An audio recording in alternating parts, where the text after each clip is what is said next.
Nous allons voir maintenant les diverses étapes d'une réelle repentance. Alors, en 1, il y a la conviction de péché, le profond regret d'avoir offensé Dieu. Lorsque les gens entendirent la prédication de l'apôtre Pierre le jour de la Pentecôte, il est écrit qu'ils eurent le cœur vivement touché.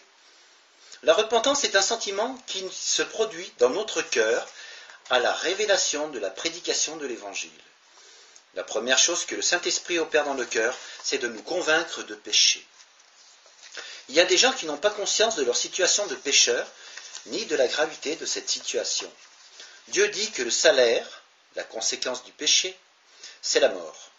Il s'agit de deux significations de cette réalité. La mort physique, qui a été la première conséquence du péché dans l'humanité. La mort spirituelle, qui est la séparation de Dieu et la privation de sa vie en nous. C'est la seconde mort, qui se traduit par l'étang de feu, ce qui est appelé également l'enfer. Seul le Saint-Esprit peut produire cette conviction de péché. Jean chapitre 16, verset 8. Notre péché attriste Dieu, Éphésiens chapitre 4, verset 30, et attriste lui-même. Il répand sa tristesse dans le cœur qu'il veut gagner. Cette tristesse, selon Dieu, qui produit dans notre cœur une repentance à salut dont on ne se repent jamais. 2 Corinthiens chapitre 7, versets 9 à 10. La conscience sincère est vivement touchée, même chez ceux qui n'ont qu'une conscience élémentaire de Dieu. Romains chapitre 2, versets 14 à 15. Car tout homme sait pertinemment qu'il a enfreint la loi morale. L'expérience de David est typique. Hanté par le regret de sa faute, il voit qu'il a, par-dessus tout, péché contre Dieu. Psaume chapitre 51, versets 3 à 6. En 2, c'est la confession. Beaucoup d'hommes savent très bien qu'ils ont mal agi, mais ils ne veulent pas demander pardon à Dieu. La repentance implique que nous reconnaissions et avouons notre péché. L'apôtre Jean écrit que si nous confessons nos péchés, Dieu est fidèle et juste pour nous les pardonner. 1 Jean chapitre 1 verset 9. Il est donc indispensable d'avouer nos péchés à Dieu. David, lui-même gardant le silence, ne trouvait aucun repos. Lorsqu'il eut reconnu et confessé son crime devant le Seigneur, il obtint aussitôt l'assurance du pardon. Je t'ai fait connaître mon péché, je n'ai pas caché mon iniquité. J'ai dit, j'avouerai mes transgressions à l'Éternel, et tu as effacé la peine de mon péché. Psaume, chapitre 32, versets 1 à 5. Ainsi fit le fils prodigue. Étant rentré en lui-même, il se dit, combien de mercenaires chez mon père ont du pain en abondance, et moi ici, je meurs de faim. Je me lèverai, j'irai vers mon père, je lui dirai, mon père, j'ai péché contre le ciel et contre toi. Je ne suis plus digne d'être appelé ton fils. Traite-moi comme l'un de tes mercenaires. Luc chapitre 15, versets 17 à 19. En 3, l'abandon du mal. Aïe, aïe, aïe. La vraie repentance produit un dégoût du péché, une rupture des mauvaises habitudes suivies jusque-là. Il ne s'agit pas d'un changement de vie, de produire des fruits dignes de repentance. Luc chapitre 3, verset 8. Paul prêchait partout la repentance et la conviction à Dieu avec la pratique d'œuvres dignes de la repentance. Actes chapitre 26, verset 20. Celui qui cache ses transgressions ne prospère point, mais celui qui les avoue et les délaisse obtient la miséricorde. Proverbes chapitre 28, verset 13. En 4, la complète soumission à Dieu. Ça, c'est important. Si la conversion est le cri de l'homme terrassé qui s'écrie « Seigneur, que veux-tu que je fasse ?» Actes chapitre 9, verset 6 et Actes chapitre 26, verset 20. Dieu accorde au contraire une grâce plus excellente. C'est pourquoi l'Écriture dit « Dieu résiste aux orgueilleux, mais il fait grâce aux humbles. Soumettez-vous donc à Dieu. » Jacques chapitre 4, versets 6 et 7. La repentance envers Dieu n'a d'effet que si elle est suivie de la foi en Jésus-Christ. Actes chapitre 20, verset 21. Car en elle-même, elle ne peut aucunement effacer le péché. Elle dispose le cœur à l'humiliation et à l'acceptation du pardon que seul Jésus-Christ nous a acquis à la croix. Ceci ressort particulièrement de 1 Jean chapitre 1 verset 7 au chapitre 2 verset 2. En 5, la persévérance dans une attitude constante d'humilité.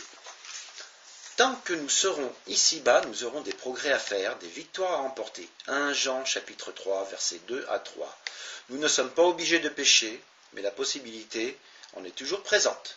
Jacques chapitre 4, verset 17, 1 Jean chapitre 3, verset 16 et Matthieu chapitre 5, verset 48.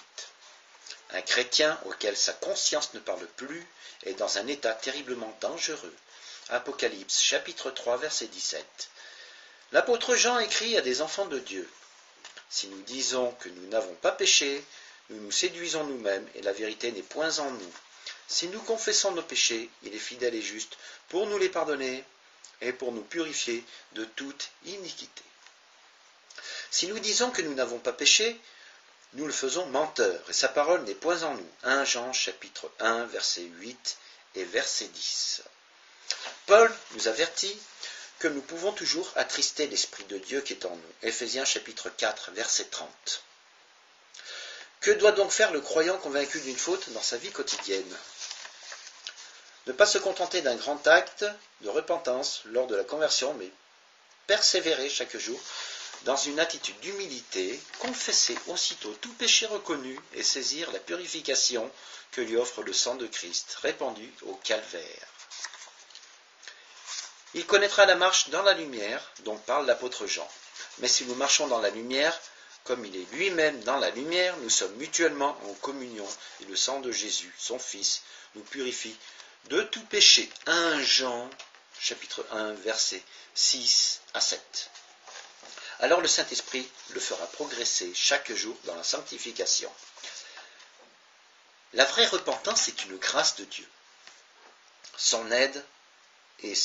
son aide et sans son esprit, il est impossible de se repentir. Actes chapitre 5 verset 31 et chapitre 11 verset 18. Romains chapitre 2 verset 4 et 2 Timothée chapitre 2 verset 25, 2 Pierre chapitre 3 verset 9. Dieu a élevé son Fils Jésus-Christ par sa puissance comme prince et sauveur pour donner à Israël la repentance et le pardon des péchés. Actes chapitre 5 verset 31. Comme nous le voyons, Dieu offre à tous les êtres humains l'occasion de se repentir en les y poussant de différentes manières. Celui qui reprend une personne qui est en faute doit la redresser avec douceur dans l'espérance que Dieu lui donnera la repentance pour arriver à la connaissance de la vérité. Jésus dit qu'il est venu appeler les pécheurs à la repentance. Luc chapitre 5 verset 32. Alors nous devons répondre à son appel, car ceux qui délibérément et jusqu'au bout repoussent le Christ et refusent son salut ne peuvent être amenés à la repentance. Hébreux chapitre 6 verset 6 et chapitre 10 versets 26 et 27.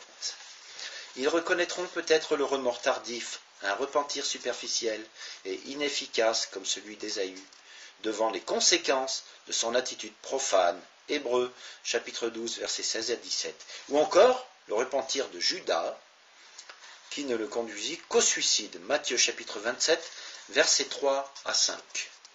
C'est la tristesse, selon le monde, qui est plutôt le regret concernant les secrets de la faute, les conséquences de la faute, produisant la mort. 2 Corinthiens chapitre 7 verset 10.